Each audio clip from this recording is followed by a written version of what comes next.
Learn to be super successful. Subscribe to my channel, meathead. Other question. You know, Nelly. Nelly. Do I know him? Of course I know him, yeah. Have you heard of him? Do you know? Have I heard of him? Yeah. Oh, you mean a comedian or something? You know, when he first came to the seminar, did he seem different, or was he just he normal? was driven, but he wasn't focused.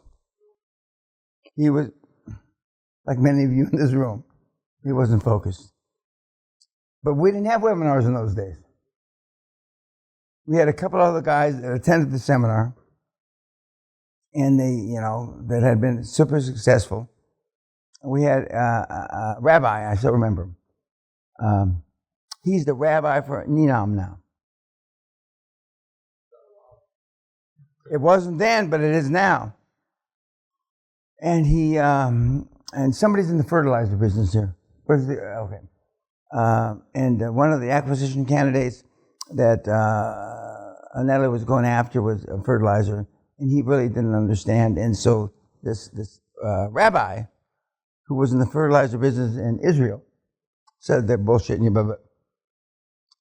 And there were 4 or 5 guys in the seminar that had been successful, and they said we didn't think that Dan was saying had any merit, especially being harsh with people. Even though in your soul you want to punch them in the face, you don't. And so when they told this rabbi guy, said that that's my natural personality, even though I have to restrain myself because I'm a rabbi. And he said, but if you can unleash, like Dan says, unleash the inner beast. And so Nelly did. And I rest my case. There's 2 or 3 of you that are mice in here.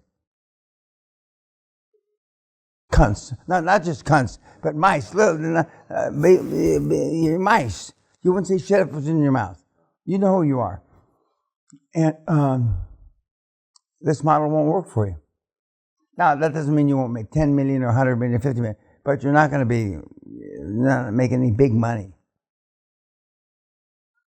Because, you've been trained differently. But, I mean, the status quo, your program hasn't worked out today. Okay? So unless and unleashing the beast in some of you is different than unleashing the beast in others. Some of you really have anger, inside your body, like you described earlier, okay? But I've had that anger my whole life. In fact, I'm not in prison for murder. A mitzvah, a miracle, an act of Allah. And I'm not suggesting you do that. But there's certain people you just say, fuck off. And I realize for those of you that are in the corporate world, that's almost impossible. You're going to get fired. Maybe you should get fired. How bad do you need that income? Although we've had people that, most 40% of the people that are successful with the model, like Andreas, work at the corporate world and then until they can make a payroll and then they leave. But I mean, the guys out there, I like the way Peter Haresti says, they're sharks. They didn't go to any fucking seminar. And, they'll eat you alive. And Peter admits, rightfully so, he's still a pleaser. And the benefit is I've never been a pleaser. It's obviously easier if you haven't been a pleaser, but most of you have been raised, to be a pleaser. But you can break those chains.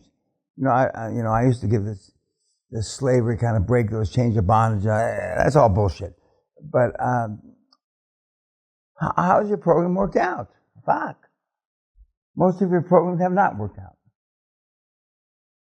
So why not try something else? At 38, 44, 26, why not try something else?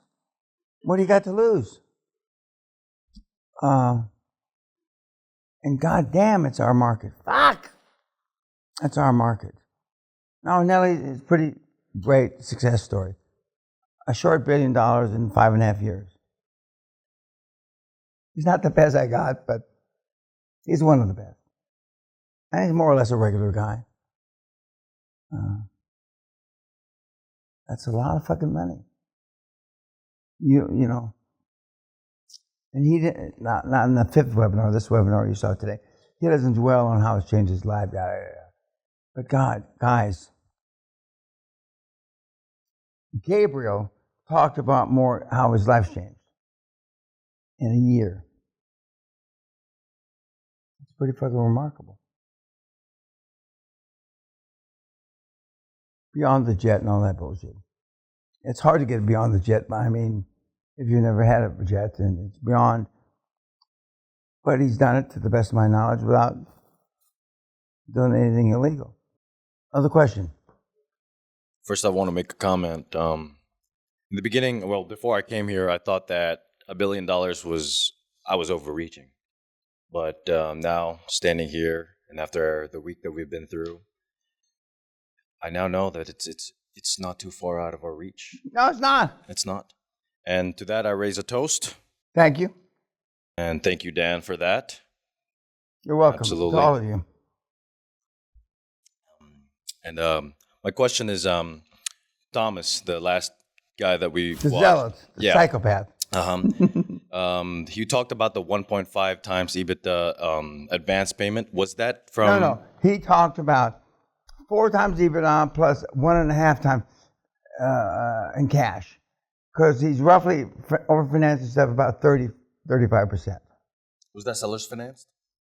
That's overfinanced in cash that more or less you don't always put in your pocket. I know most of you guys want to put it in your pocket, but sometimes you shouldn't put it in your pocket because the business needs it. And I already told you, for example, if you have a $500,000 overfinance, you put $250 in the bank, and you take $250, $100 you keep, and you split $150 between the directors that have done shit.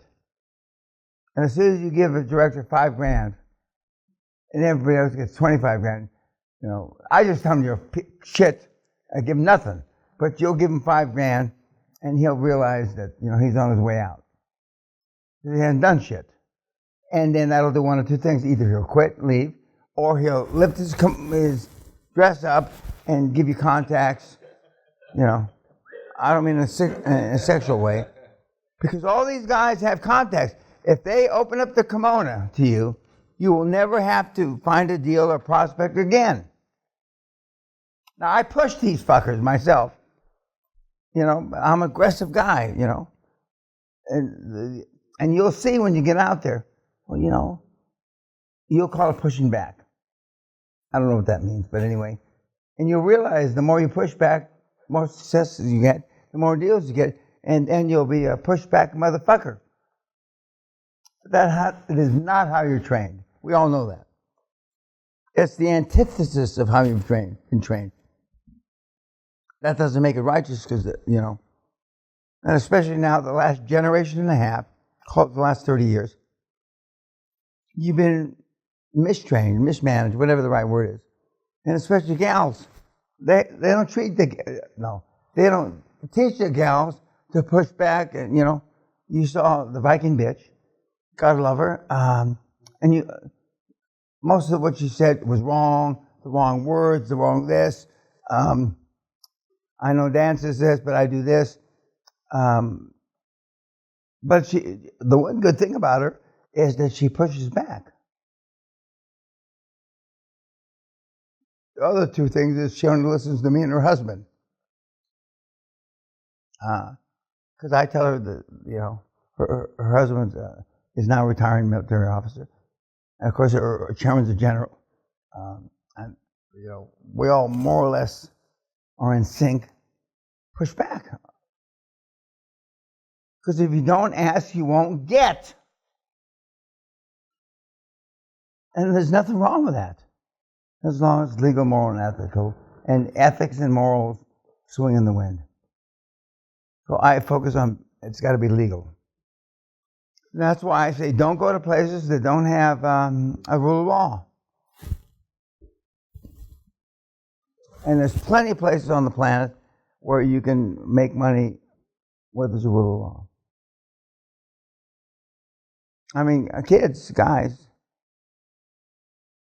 it's our market, God almighty. It's our fucking market. And I was telling one of you, Neom, the biggest deal in recorded history, is a QLA deal. If you missed that somehow, fuck. Well, the Saudi government put up $500 billion. Pardon? $500 billion. And as I told somebody earlier today, there's going to be 1 million billionaires. 1 million billionaires made there. I've got 3 or 4 kids there. But if you don't speak Arabic, don't waste your time.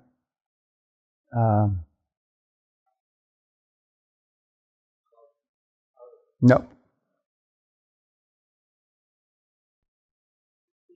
There's so much money, God almighty. There's so much money available.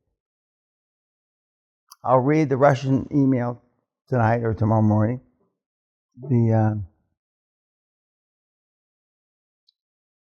But I've had countless of super ideas.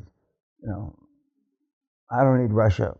I love Russia, but I don't need it because I've already done a lot of stupendous, crazy things, not the least of which was Neom.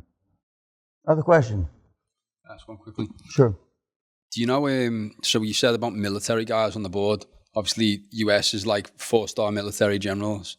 What's the equivalent in the UK? And do you 4-star is it still generals, still the air same? marshals. Okay. They've done business transactions. Correct. Absolutely. You got plenty of guys. And the one thing in common, they're all broke. 100%. And in my judgment, of course I'm ex-military, so I'm biased. You serve your nation, your country for 25, 30, 40 years. You shouldn't retire into poverty. That's wrong. I don't believe in that. But almost all of them, maybe not poverty, but 2 or 3 steps. Another 4-star general that I'm on the board with, the last 30 months of his 36-year career, he made 4 stars. And I recruited him his 3rd year after retirement. And after a couple of drinks, he said, I still haven't been paid at the 4-star rank. Now, he wouldn't mention that to me if it wasn't important, would he? And I said, is there anything I can do about it? Well, candidly, Dan, I'm a 4-star retired general, but you have more clout than I do. Which is not a lie, but I know a lot of people. I can make a lot of shit happen.